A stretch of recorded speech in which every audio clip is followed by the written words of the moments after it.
ಹರ ಹರ. Sir, ಮೊದಲದಾಗಿ ಹೇಳಬೇಕಂದ್ರೆ ನಾನು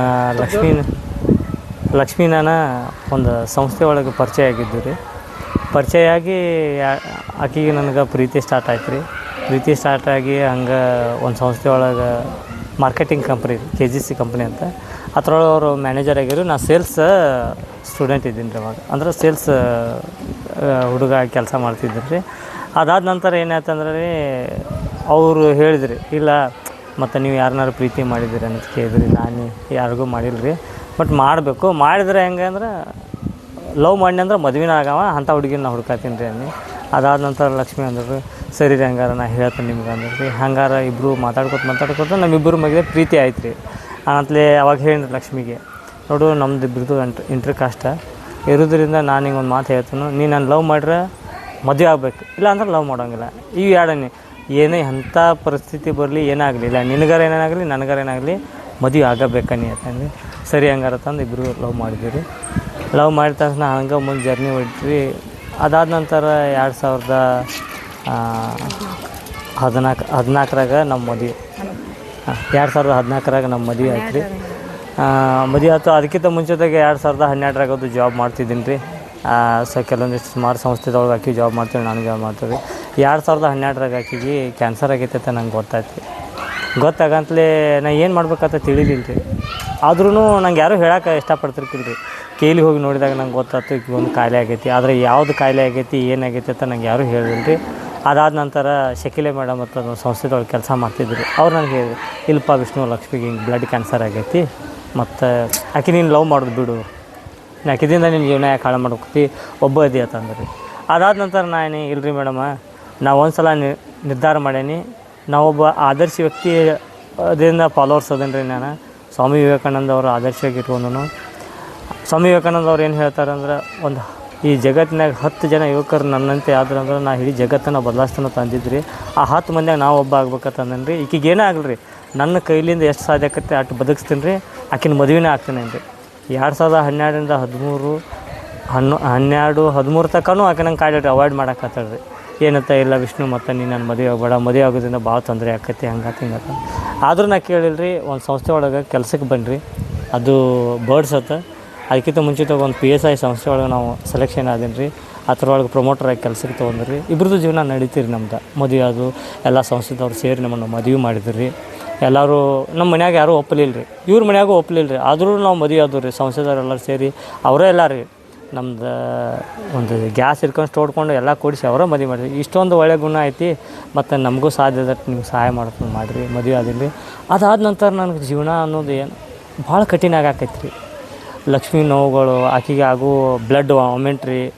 ಆಕೆ ಯಾವತ್ತು ಇಟ್ಟಾರೆ ಒಂದು ಸ್ವಲ್ಪ ಬ್ಲ್ಯಾಕ್ ಆಗಿಬಿಟ್ಟಿದ್ರಿ ರೀ, ಕೈ ಎಲ್ಲ ಕರಗ್ರಿ. ಆಕೇನು ಬದುಕಂಗಿಲ್ಲ ಅನ್ನೋ ಮಟ್ಟಿಗಿದ್ದಳು ರೀ. ಅದಾದ ನಂತರ ಹಂಗೆ ಜೀವನ ಎಲ್ಲ ತಳ್ಕೊಂಡು ಬಂದ್ರಿ. ನಾನು ಅಂದ್ರಿ, ಈಕೆಗೆ ಪ್ರತಿದಿನ ಈಕೆ ನೋವು ನೋಡೋಕನ ಮದುವೆ ಆದ್ನೇನು ಅಲ್ಲಿ ತನಕ ಬೇಜಾರಾಗ್ತಿತ್ತು. ಅದು ಹಾಕೋತಕ್ಕೋದು ಬಂದ ಆನಂತರ 2016ರಾಗ ಡಾಕ್ಟರ್ ಏನಂದ್ರೆ, ಇಲ್ಲ ಆಕೆ ಬದುಕಂಗಿಲ್ಲ, ಕ್ಯಾನ್ಸರ್ ಫೈನಲ್ ಸ್ಟೇಜ್ ಆಗೈತೆ ಅಂದರು. ಇಲ್ಲೇ ಕೈಲಿ ಒಳಗೆ ತೋರಿಸಿದ್ವಿ ರೀ. ರೋಹನ್ BC ಅವ್ರು ಸರ್ ಅಂದರು, ಫೈನಲ್ ಸ್ಟೇಜ್ ಹೋಗಿತ್ತಪ್ಪ, ಮತ್ತು ಭಾಳ ಖರ್ಚು ಆಕೈತೆ ಅಂದರು. ಅದಕ್ಕಾಗಿ ನಾನು ಸರ್ ನಾ ಏನು ಮಾಡ್ಬೇಕು ರೀ, ನನಗೂ ಏನೋ ಅರ್ಥ ಆಗೋತ್ತು, ಹೆಂಗಾರು ಮಾಡಬೇಕು, ಇಲ್ಲ ನಿಮ್ಮ ಹತ್ರನೂ ದುಡ್ಡು ಇಲ್ಲ, ನಾವೇನು ಮಾಡೋಕ್ಕಾಗಿಲ್ಲ ಅಂದರು. ಆನಂತರ ಒಂದು ಪತ್ರಿಕೆ ಒಳಗೂ ನಮ್ಮ ಸುದ್ದಿ ಪ್ರಸಾರವಾಯಿತು.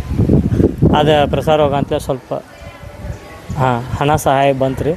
ಬರೋಂತಲೇ ಅದನ್ನ ಹಣ ಸಹಾಯದಿಂದ ಆಕೆನ ತೊಗೊಂಡು ಟ್ರೀಟ್ಮೆಂಟ್ ಮಾಡಿದ್ವಿ ರೀ. ಈಗ ಆರಾಮಾಗಿ ಅದಾಳ್ರಿ. ಬಟ್ ನಮ್ಮ ಜೀವನ ಹೆಂಗೈತೆ ಅಂದ್ರೆ, ಪ್ರತಿದಿನನೂ ಆಕೆ ಬದುಕಕ್ಕೆ ಹೋರಾಟ ಮಾಡ್ತಾಳ್ರಿ. ರಾತ್ರಿ ಒಂದೊಂದು ಸಲ ಉಸಿರಾಟ ಪ್ರಾಬ್ಲಮ್ ಆಕೈತೆ ರೀ. ಅದಾದ್ರೂ ನಾವು ಯಾವುದಕ್ಕೂ ಜಗ್ಗಲ್ದ ಮಾಡಲ್ದ ಜೀವನವನ್ನು ನಡ್ಸ್ಕೊಂಡು ಹೊಂಟಿದ್ದೀವಿ ರೀ. ಸರ್, ನಾನು ಅವ್ರ ಬಗ್ಗೆ ಹೇಳ್ಬೇಕಂತಂದ್ರೆ ಒಂದೆರಡು ಮಾತಿನಾಗ ಆಗೋದೇ ಇಲ್ಲರಿ ಸರ್. ಯಾಕಂತಂದ್ರೆ ಯಾವ ಗಂಡು ಜಗತ್ತಿನಲ್ಲಿ ತ್ಯಾಗ ಮಾಡದೇ ಇರುವಷ್ಟು ತ್ಯಾಗ ನನ್ನ ಪತಿ ವಿಷ್ಣು ಮಾಡಿದ್ದಾರೆ. ಯಾಕಂತಂದ್ರೆ ಈಗಿನ ಕಾಲದಾಗ ಪ್ರೀತಿ ಮಾಡಿ ಕೈ ಕೊಡೋರು ಎಷ್ಟೋ ಜನ ಇದ್ದಾರೆ ರೀ. ಆದರೆ ಇವರು ಪ್ರೀತಿ ಮಾಡುವಾಗ ಈ ಥರ ಒಂದು ಪ್ರೀತಿ ಮಾಡುವಂಥ ಹುಡುಗಿಗೆ ಬ್ಲಡ್ ಕ್ಯಾನ್ಸರ್ ಅಂತ ವಿಷಯ ಗೊತ್ತಿದ್ರೂ ಕೂಡ ಹೇಳಿದ್ದೇವೆ, ಇಲ್ಲ ಈ ಥರ ಕ್ಯಾನ್ಸರ್ ಐತಿ, ಮದುವೆ ಆಗಬೇಡ, ಮುಂದೆ ನಿನಗೆಲ್ಲ ಪ್ರಾಬ್ಲಮ್ ಆಗ್ತೈತಿ, ನಿಮ್ಮ ಫ್ಯಾಮಿಲಿಗೆಲ್ಲ ಪ್ರಾಬ್ಲಮ್ ಆಗ್ತೈತಿ, ಈ ರೀತಿ ಎಲ್ಲ ಸಮಜಾಯಿಸಿ ಹೇಳಿದರೂ ಕೂಡ ಅವರು ಆ ಥರ ಏನೂ ವಿಚಾರ ಮಾಡಲಿಲ್ಲ. ಪ್ರೀತಿ ಮಾಡಿದರೆ ಒಂದು ಸಲ ಮದುವೆ ಆಗಲೇಬೇಕು, ನೀವು ಒಂದೇ ದಿನ ಇದ್ದರೂ ಪರವಾಗಿಲ್ಲ, ನೀನು ನನ್ನ ಜೊತೆ ಬದುಕಬೇಕಾ, ಮುಂದಿಂದೆಲ್ಲ ದೇವ್ರಿಗೆ ಬಿಡೋಣ ಅಂಥೇಳಿ ನನ್ನ ಮದುವೆ ಆದ್ರಿ. ಮದುವೆ ಆದ ತಕ್ಷಣ ನಾವು ಪ್ರೀತಿ ಮಾಡಿ ಅಂತರ್ಜಾತಿ ವಿವಾಹ ಆದಿವಿ ರೀ. ಅದಾದ ತಕ್ಷಣ ಮನೆ ಒಳಗೂ ಇನ್ನು ಮದುವೆ ಆಗಿ ಬಂದ ತಕ್ಷಣ ಯಾವ ರೀತಿ ನಾವು ಕಷ್ಟ ಅನುಭವಿಸಿದ್ವಿ ಅಂದ್ರೆ ಅವಾಗ ಗೊತ್ತಾಯ್ತು ರೀ ನಮಗೆ ಮದುವೆ ಆಗೋದ್ರಿಂದ ಎಷ್ಟೆಲ್ಲ ಕಷ್ಟ ಆಯಿತು ಅನ್ನೋದು ರೀ. ಆದರೂ ನಾವು ಅದಕ್ಕೆ ಯಾವುದೂ ಹೆದರ್ಲಿಲ್ಲ ರೀ. ಯಾಕಂದ್ರೆ ನಾವು ಎಲ್ಲರನ್ನೂ ವಿರೋಧ ಕಟ್ಕೊಂಡು ನಾವು ಮದುವೆ ಆಗಿದ್ದೇವೆ. ದೇವ್ರು ನಮ್ಮ ಹಣೆಯಲ್ಲಿ ವಿಷ್ಣು ಲಕ್ಷ್ಮಿ ಅಂತ ನಮ್ಮಿಬ್ಬರದು ಪ್ರೀತಿ ಆದ ತಕ್ಷಣ ಮದುವೆ ಅಂತ ಬರೆದು ಬಿಟ್ಟಿದ್ದಾನು. ಅದೇ ರೀತಿ ನಾವು ಜೀವನ ಮಾಡೋಣ ಅಂಥೇಳಿ ಗಟ್ಟಿ ನಿರ್ಧಾರ ತೊಗೊಂಡು ಜೀವನ ಮಾಡಾಕತ್ತೀವಿ ರೀ. ಅದಾದ ತಕ್ಷಣ ನಮ್ಮ ವಿಷ್ಣು ಅವ್ರು ಯಾವ ರೀತಿ ನಂಗೆ ತ್ಯಾಗ ಮಾಡ್ತಾರೆ, ನನಗೆ ಈ ಒಂದು ಮದುವೆ ಆಗಿ ಬಂದ ತಕ್ಷಣ ನನಗೆ ಬರೀ ಟ್ಯಾಬ್ಲೆಟ್ದಿಂದ ಸೈಡ್ ಇಫೆಕ್ಟ್ ಆಗಿ ಬರೀ ವಾಮಿಟಿಂಗ್ ಆಗೋದು, ಆಮೇಲೆ ಈ ಚಕ್ಕರ್ ಬರೋದು, ಬರೀ ಎಲ್ಲ ನಂಗೆ ಕೆಲಸ ಅನ್ನೋದು ನಂಗೆ ನೀಗ್ತಿರ್ಲಿಲ್ಲ ರೀ ಸರ್. ಅಷ್ಟ್ರ ಮಟ್ಟಿಗೆ ನನಗೆ ಬರೀ ಅಡ್ಮಿಟ್ ಆಗೋದು, ಇಂಜೆಕ್ಷನ್ನು, ಸಲಾಯ್ನು, ಗುಳಿಗೆ ಇದರೊಳಗನ ಜೀವನ ಕಳೆದ ರೀ. ಆದರೆ ಈಗ ಒಂದು ತಲೆನೋವು ಬಂದ್ರೆ ಗಂಡು ಮಕ್ಕಳಿಗೆ ಎಷ್ಟು ನಿನ್ನ ತಲೆನೋವು ಎಷ್ಟು ಕೇಳೋದಂತ ಎಷ್ಟೋ ಜನ ಹೆಂಡತಿಗಳಿಗೆ ಹೇಳ್ತಾರೆ ರೀ. ಆದರೆ ಇವ್ರ ಬಾಯಿಲ್ರಿ ಸರ್ ಒಂದು ದಿನಾನೂ ಆ ಮಾತು ಬರಲಿಲ್ಲ ರೀ ಸರ್. ಅದನ್ನು ನಂಗೆ ಹೇಳ್ಕೊಳಕ್ಕೆ ಒಂದು ಹೆಮ್ಮೆ ಆಗ್ತೈತೆ ರೀ ಸರ್ ಇವ್ರ ಬಗ್ಗೆ ರೀ. ನಾ ಒಂದು ಅದೃಷ್ಟ ಮಾಡಿದ್ದೇನೆ ರೀ. ಈ ಜೀವನಕ್ಕೆ ನನಗೆ ಬ್ಲಡ್ ಕ್ಯಾನ್ಸರ್ ಅನ್ನೋ ಒಂದು ದೊಡ್ಡ ಕಾಯಿಲೆ ಕೊಟ್ಟರು ದೇವ್ರು ಕೂಡ. ಇಂಥ ದೇವ್ರಂಥ ಗಂಡನ ನನ್ನ ಜೊತೆ ಕೊಟ್ಟಿದ್ದ ನಾನು ಒಂದೇ ಒಂದು ಕಾರಣಕ್ಕಾಗಿ ನಾ ಸಂತೋಷದಿಂದ ಅದೇನು ರೀ ಸರ್. ವಿಷ್ಣು ಲಕ್ಷ್ಮಿ ಅಂತ್ರಿ ನಮ್ಮ ಏರಿಯಾದಾಗ ಇರ್ತಾರೆ ರೀ. ನಮ್ಮ ಮಕ್ಕಳಿಗೆಲ್ಲ ಅನುಕೂಲ ಮಾಡಿಕೊಟ್ಟಾರೆ ಇಲ್ಲಿ. ಟ್ಯೂಷನ್ ಹೇಳ್ಕೊಡ್ತಾರೆ ರೀ.